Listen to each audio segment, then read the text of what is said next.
Hallelujah.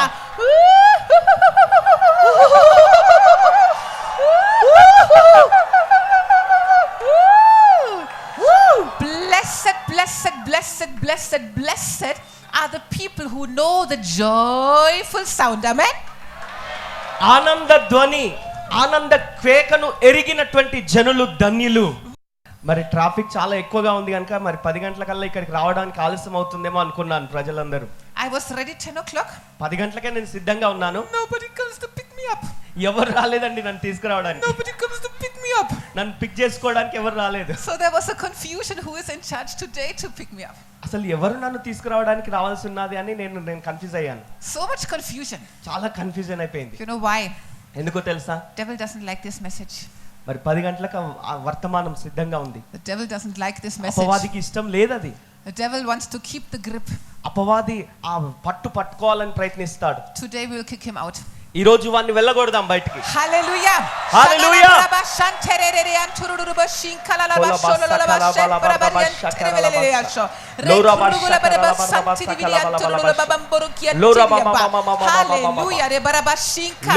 This is the day of the victory of Jesus. ఇది యేసుక్రీస్తు వారు మనకు విజయాన్ని ఇచ్చే దినమై ఉంటున్నది. This is the day of victory. Hallelujah. విజయ దినముగా మనకి ఈ రోజు ఉండబోతున్నది. Day of deliverance. విడుదల దినము. Day of healing. స్వస్థత దినము. Day of salvation. రక్షణ దినము. Day of victory. విజయ దినము. Day of anointing. అభిషేకంతో కూడిన దినము. Day of glory. మహిమతో కూడిన దినము. Day of impartation. మీలోనికి ఒకటి ప్రసరింపజేసే అద్భుతమైన దినము. Day of ministry beginning. పరిచర్య ఆరంభించబడుతున్న దినము. Hallelujah. Hallelujah.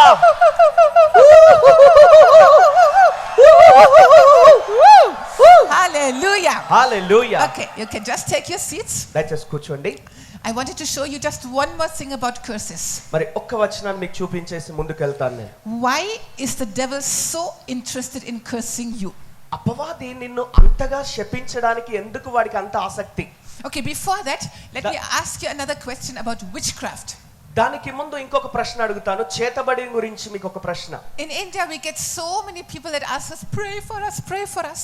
భారతదేశంలో చాలా మందిని గమనించినప్పుడు వారు ఏమంటారంటే మా కొరకు ప్రార్థించండి ప్రార్థించండి. They do witchcraft against us, they do witchcraft against us. మాకు విరోధంగా వారు చేతబడి చేశారు.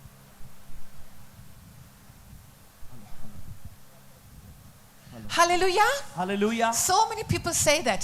చాలా మంది ఏమంటారంటే మాకు చేతబడి చేశారు మా కొరకు ప్రార్థన చేయండి అంటారు. Now imagine. ఇప్పుడు ఊహించుకోండి. Next to your house a witch moves in. మరి మీ ఇంటి పక్కనే ఈ చేతబడి చేసే వ్యక్తి ఉన్నాడు అనుకోండి. Day and night dum dum dum dum dum dum dum dum dum. రాత్రి పగలు ఏదో చేస్తూనే ఉన్నాడు. మంత్రాలు తంత్రాలు చేస్తున్నాడు. You feel that demonic powers. మరి ఆ దయ్యపు శక్తులు ఆవరించినట్టుగా మీకు అనిపిస్తుంది. What will you do? అప్పుడు మీరు ఏం చేస్తారు? Will you say, the devil is attacking me, oh the witches are there? అయ్యయ్యో అపవాది నన్ను దాడి చేసేస్తున్నాడు, ఏ దిశగా వచ్చి ఆ దాడి ఏమవుతుందో నాకు అని అనుకుంటారా? Will you stay in that house or will you move away? ఆ ఇంట్లోనే మీరు ఉంటారా, అక్కడ నుంచి వెళ్ళిపోతారా? Will you say, I don't want this house, I give you the key? ఈ ఇల్లు నాకొద్దు, తాళం చేయి నీకు ఇచ్చి వెళ్ళిపోతానంటావా అపవాదితో? Or will you say no problem? మీలో ఎంతమంది అలాగ అంటారు? Can witchcraft harm you or can it not harm you? ఆ చేతబడి అన్నది నీకు హాని చేయగలదా, నీకు హాని చేయలేదా? It cannot harm you? చేయలేదా? ఏం చేయలేదా మిమ్మల్ని అది? 100%? 100%? Wow, very good. చాలా Wow. మంచిదండి. Who says, oh you witchcraft, if there's a witch next to me, better I don't come? మరి ఆ చేతబడి శక్తి నన్ను ప్రభావితం చేస్తుందేమో, నేను రాలేను అని అక్కడికి రాను అంటారా? Some people will be scared, no? భయపడతారు కదండి అక్కడికి రావడానికి ప్రజలు. You know what happened? వారికి ఇష్టపడరు వారు. We had a case in Argentina. మరి అనేక విషయాలు ఇలా జరుగుతూ ఉంటుంది. One pastor manifested demons. మరి ఒక పాస్టర్ గారు ఈ యొక్క దయ్యపు శక్తులను వాటిని బయటికి తోలిస్తూ ఉంటారు. పాస్టర్ గారు demons మరి ఆ పరిచర్యలో ఉన్నారు. How can it be? How can it be? ఎలా జరుగుతుంది ఇది? He was on the floor. మరి ఇలాగ నేల మీద ఉన్నాడు. And we were no wait, sorry. One witch lady. మరి ఒక ఈ చేతబడి చేసే స్త్రీ, that witch lady, ఆ చేతబడి చేస్తున్న she was on the floor. ఆమెకి ఇలాగ ఉన్నది. And that pastor tried to cast out the demon. మరి ఆ పాస్టర్ గారు వచ్చి ఆమె లోపల ఉన్న దయ్యాన్ని వెలగొట్టాలని ప్రయత్నించారు. Then suddenly అకస్మాత్తుగా the witch jumped up మరి ఆ యొక్క ఆ చేతబడితో ఉన్నటువంటి ఆ స్త్రీ and hit him in his heart. మరి ఆ గుండె మీద ఆయన కొట్టాడంట, Then కొట్టిందంట. that pastor was laying on the floor. Pastor గారు కింద పడిపోయారు. So we said, what happened? What happened? అరే ఏం జరిగింది? You know, he became unconscious. He fell into a coma and he died in 2 days. మరి ఆయన ఆ స్పర్శ లేకుండా పడిపోయాడు, 2 రోజులు కోమాలో ఉండిపోయి చనిపోయాడు. Everybody was shocked. How can a pastor be killed by a witch? ఒక పాస్టర్ గారు ఈ చేతబడి చేస్తున్న వ్యక్తి ద్వారా ఇలా ఎలా చంపబడ్డాడు అని ఆశ్చర్యపోతున్నారు అందరూ. So they were checking his life. మరి ఆయన జీవితాన్ని పరిశీలన చేసినప్పుడు And he was living with another lady. He had some affair. మరి ఆయన ఇంకొక స్త్రీతో అక్రమ సంబంధాన్ని కలిగి జీవిస్తున్నాడు. So if you give place to the devil will come in. అపవాదికి నువ్వు చోటిస్తే వాడు లోనికి వస్తాడు. Okay, you cannot say witchcraft cannot do anything against me. ఏ చేతబడి నాకేమీ చేయలేదని నువ్వు అనలేవని. If there's any open door. ఒకవేళ ఏదైనా తెరవబడిన ద్వారం ఉంటే నువ్వు ఆ మాట చెప్పలేవు. But come, we will go to Numbers. సంఖ్యాకాండంలోకి వెళ్దాం. Chapter 23. 23వ అధ్యాయము Verse 23. 23వ వచనము. See what the Bible says. Bible ఏం చెప్తుందో చూద్దాం. For there is no sorcery against Jacob, nor any divination against Israel. It now must be said of Jacob and of Israel, oh, what God has done. Hallelujah. నిజముగా యాకోబులో మంత్రము లేదు, ఇజ్రాయేలులో శకునము లేదు. ఆయా కాలమందు దేవుని కార్యములు యాకోబు వంశస్థులకు ఇజ్రాయేలులకు తెలియచెప్పబడును. No sorcery, no divination against the people of God. ఏ మంత్రము లేదు, ఏ శకునము లేదు దేవుని బిడ్డలలో. Amen. Amen. It cannot work against you. అది నీకు విరోధంగా ఏ మాత్రము పని చేయజాలదు. But అయితే there is a condition to that. దానికి ఒక షరతు ఉన్నది. Look at verse 21. 21వ వచనం చూడండి. He has not observed iniquity in Jacob, nor has he seen wickedness in Israel. ఆయన యాకోబులో ఏ దోషమును కనుగొనలేదు, ఇజ్రాయేలులో ఏ వంకరతనమును చూడలేదు. No wickedness, no iniquity. ఏ దోషము గాని ఏ వంకరతనం గాని లేదండి. Iniquity is that push to sin that comes from the forefathers. మరి పూర్వీకుల నుండి సంక్రమిస్తున్నటువంటి ఈ అపవిత్రత అన్నది ఆ వ్యక్తి జీవితంలోకి ప్రవేశించవచ్చు. Nothing of that was visible. మరి అది ఏ విధంగా కూడా అలా చేయడానికి వీల్లేదు. In that time, ఆ సమయంలో they had to bring the blood sacrifices of animals.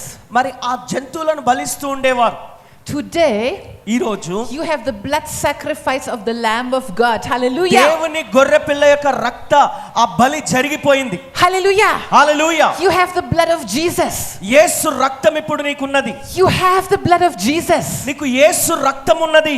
Because when you apply the blood of Jesus, నువ్వు యేసు రక్తాన్ని ప్రోక్షించుకుంటావు గనుక wickedness, iniquity cannot be seen in you and the devil cannot attack you.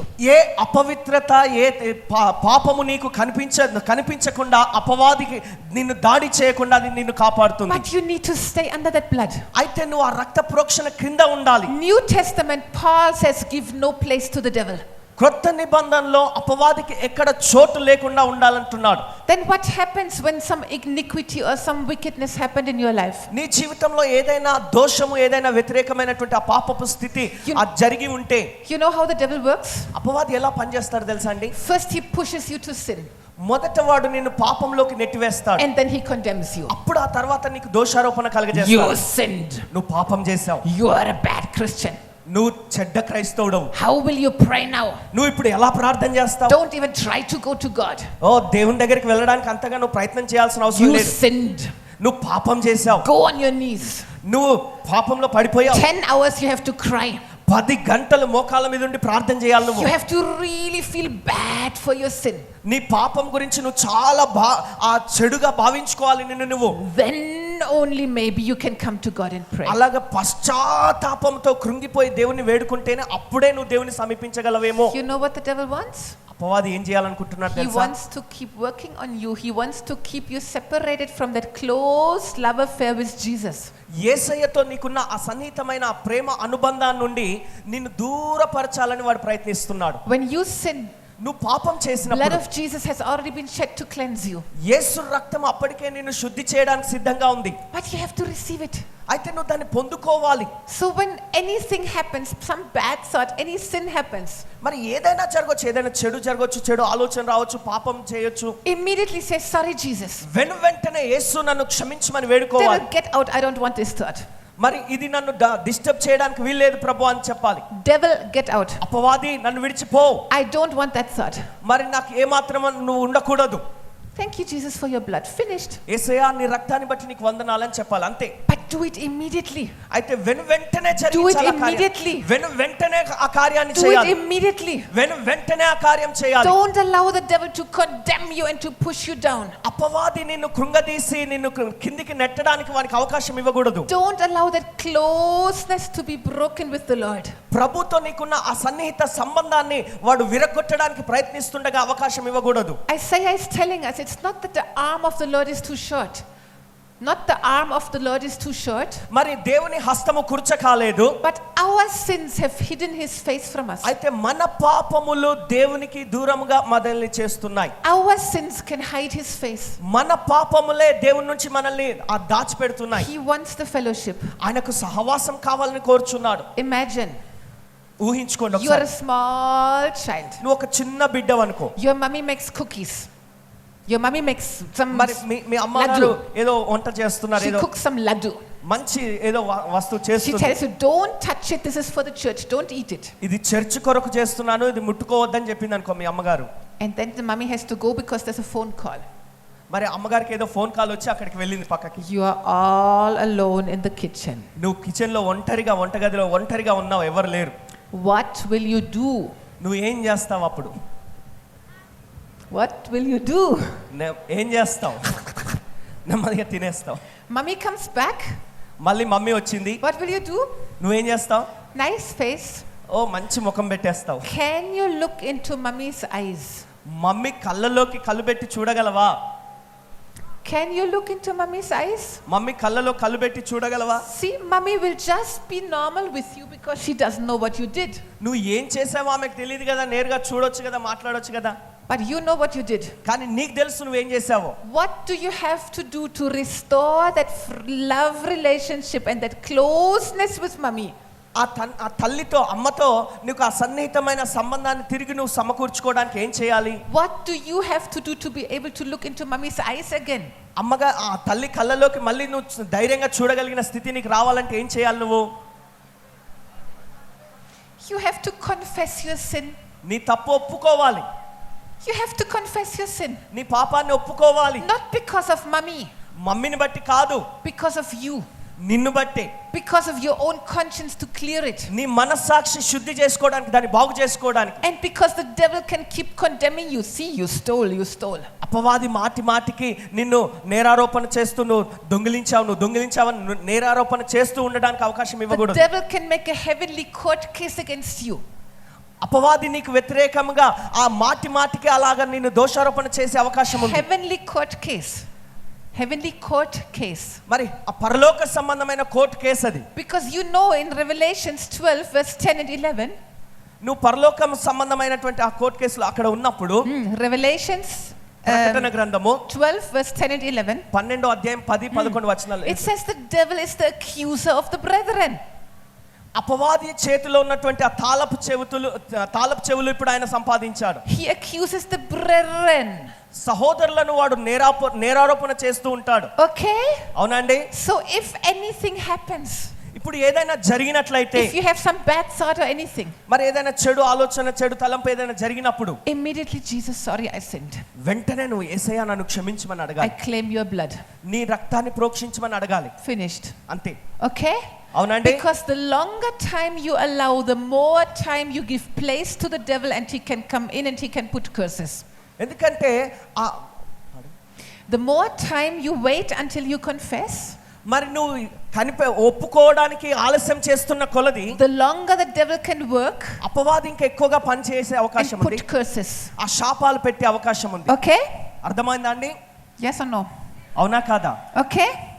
You know, years ago, చాలా సంవత్సరాల క్రితం suddenly the Holy Spirit asked me, అకస్మాత్తుగా పరిశుద్ధాత్ముడు నన్ను అడిగాడు, do you want to be part of the great end time revival? మరి ఆ బైబిల్లో ఉన్నటువంటి గొప్ప ఆ యొక్క అందులో ఉన్నటువంటి గొప్ప అనుభవాలలో నువ్వు భాగంగా ఉండాలనుకుంటున్నావా? Yes. నేను అన్నాను, అవునవును నాకు ఇష్టం అన్నాను. What do I have to do? నేనేం చేయాలి? Much fasting? నాకు చాలా ఉపవాసం ఉండాలా? Much prayer? చాలా ప్రార్థన చేయాలా? What do I have to do? నేను ఏం చేయాలి? He told me 4 words. 4 మాటలు చెప్పాడు ఆయన నాకు. Be quick to repent. పశ్చాత్తాప పడుటకు త్వరపడుము అని చెప్పాడు. Be quick to repent. పశ్చాత్తాపము పడడానికి నువ్వు త్వరపడాలి. That's all. అంతే. Hello. Be quick to repent. పశ్చాత్తాప పడే విషయంలో నువ్వు ఆలస్యం చేయకుండా త్వరపడి పశ్చాత్తాపడాలి. That means if any wrong thing happens, immediately, sorry Jesus, cleanse me. అంటే నీ జీవితంలో ఏదైనా పొరపాటు జరిగితే వెంటనే యేసయ్యా నన్ను క్షమించు, నీ రక్తంతో నన్ను కడుగమని వెంటనే అడిగేసేయాలి. Keep the relationship open. ఆ సంబంధాన్ని అలాగా తెరుచుకొని ఉంచుకోవాలి. Close the doors for the devil. అపవాదికి ద్వారం మూసేయాలి. Amen. Amen. So you need to confess if anything happens. 1 John 1 verse 7 and verse 9, just write it down. మొదటి యోహాను 1:7-1:9 లో చూసినట్లయితే వెంటనే నువ్వు దాన్ని ఒప్పుకోవాలని అక్కడ స్పష్టంగా చెప్తున్నాడు. Okay? అర్థమైందా అండి? If you confess, he's faithful and just to cleanse you. నువ్వు ఒప్పుకొని నెడల ఆయన నమ్మదగిన వాడు, నీతిమంతుడై ఉన్నాడు. Okay, there's a very interesting chapter in Numbers chapter 22. సంఖ్యాకాండము 22వ అధ్యాయం. Numbers chapter 22. సంఖ్యాకాండము 22వ అధ్యాయం. Verse 11. 11వ వచనం. It says, look, a people has come out of Egypt and they cover the face of the earth. చిత్తగించుము, ఒక జనము ఐగుప్తు నుండి బయలుదేరి వచ్చెను. You know what it means? They have come out of Egypt. వారు ఐగుప్తు నుండి వచ్చారు అంటే అర్థం ఏంటో తెలుసా అండి? And they cover the earth. Is it there? Yeah. They cover the earth. వారు ఐగుప్తు నుండి వచ్చి ఉన్నారు. Balak, a heathen king, వారు భూతలమును కప్పి ఉన్నారు. tries to get Balaam to curse the people of Israel. నీవు ఇప్పుడే వచ్చి నా నిమిత్తము వారిని శపింపుము. So he calls a prophet. ఇక్కడ ప్రవక్తను పిలుస్తున్నారు. And he offers him much money. మరి ఆయనకు ఒక ఆఫర్ ఇస్తున్నారు. Please curse the people of God. దయచేసి దేవుని ప్రజల్ని శపించుము అంటున్నారు. You know, when I was praying, నేను ప్రార్థిస్తున్నప్పుడు the Holy Spirit showed me this is still a problem in Andhra Pradesh. పరిశుద్ధాత్ముడి అంశాన్ని నాకు చూపించి ఈ మాటను నాకు And బయలుపరిచాడు. Telangana, the whole area, Telangana also. Telangana, Andhra ఆ ఏరియా అంతా కూడా The devil is looking for some tongue to curse the people of God. అపవాది దేవుని ప్రజలైన వారిని శపించడానికి ఎక్కడ అవకాశం దొరుకుతుందా, ఎక్కడ సమయం దొరుకుతుందా అని వాడు కనిపెడుతూ The ఉన్నాడు. devil is offering money to even servants of God to curse. దేవుని సేవకులైన వారికి సైతము వాడు ధనాన్ని ఎరగా చూపించి దేవుని ప్రజల్ని శపించడానికి వాడు ప్రయత్నిస్తున్నాడు. To put people under bondage. మరి ఆ శాపం అనే బంధకాన్ని వారి మీద పెట్టడానికి ప్రయత్నిస్తున్నాడు. Come, let's read this verse 11. 11వ వచనం కూడా చూద్దాం. Look, a people has come out of Egypt. చూడు, చిత్తగించుము, ఐగుప్తు నుండి బయలుదేరి వచ్చారు ప్రజలు. And they cover the face of the earth. వారు భూతలమును కప్పుచున్నారు. You know what it means? అంటే అర్థం ఏంటో తెలుసా? Coming out of Egypt means salvation. ఐగుప్తు నుంచి రావడం అంటే రక్షణ పొందడం. It means you came out of the world, you came to Jesus. అంటే లోకం నుండి బయటకు వచ్చారు, యేసయ్య వద్దకు చేరుకున్నారు. The devil is so afraid because more and more people come to Jesus. ఈయన అనేక మంది యేసు వద్దకు వస్తున్నారని అపవాది ఎంతో భయపడిపోతున్నాడు. So he's trying to find somebody. See what he says. Come now, he tells that prophet, come now, curse them for me. నా నిమిత్తము నీవు ఇప్పుడే వచ్చి వారిని శపించుము అని ప్రవక్తను పిలుస్తున్నాడు. Perhaps I shall be able to overpower them and drive them out. నేను వారితో యుద్ధం చేసి వారిని తోలివేయుదునేమో అని వీరి చేత నాకు వర్తమానము పంపెను. Do you see it in your Bible? మీ బైబిల్లో మీరు చూస్తున్నారండి. That's why the devil wants to curse you. అందుకనే అపవాది నిన్ను శపించాలని Jesus ప్రయత్నిస్తున్నాడు. has bought a good land for you. దేవుడు నీ కొరకు శ్రేష్టమైనటువంటి భూమిని పెట్టి ఉన్నాడు. Jesus bought healing for you. యేసు నీ కొరకు స్వస్థతనిచ్చి ఉన్నాడు with his own blood. ఆయన స్వరక్తము చేత. Hallelujah. Hallelujah. Jesus bought salvation with his own blood. యేసు తన స్వరక్తము చేత నీకు రక్షణ ఇచ్చి ఉన్నాడు. Jesus bought prosperity with his own blood. యేసు తన స్వరక్తం ఇచ్చి నీకు సమృద్ధినిచ్చి ఉన్నాడు. Jesus bought peace with his own blood. యేసు తన స్వరక్తం ఇచ్చి నీకు సమాధానం ఇచ్చి ఉన్నాడు. That crown of thorns, it means curses. మరి ఈ యొక్క మేఘములాగా ఆవరించినటువంటి అవన్నీ కూడా శాపములై In ఉంటున్నాయి. Genesis 3 you can see the cursed ground will bring thorns. ఆదికాండం 3వ అధ్యాయంలో చూసినట్లయితే అక్కడ ముళ్ళ పొదలు వచ్చాయి, అవి శాపానికి సాదృశ్యంగా ఉన్నాయి. That's why Jesus had to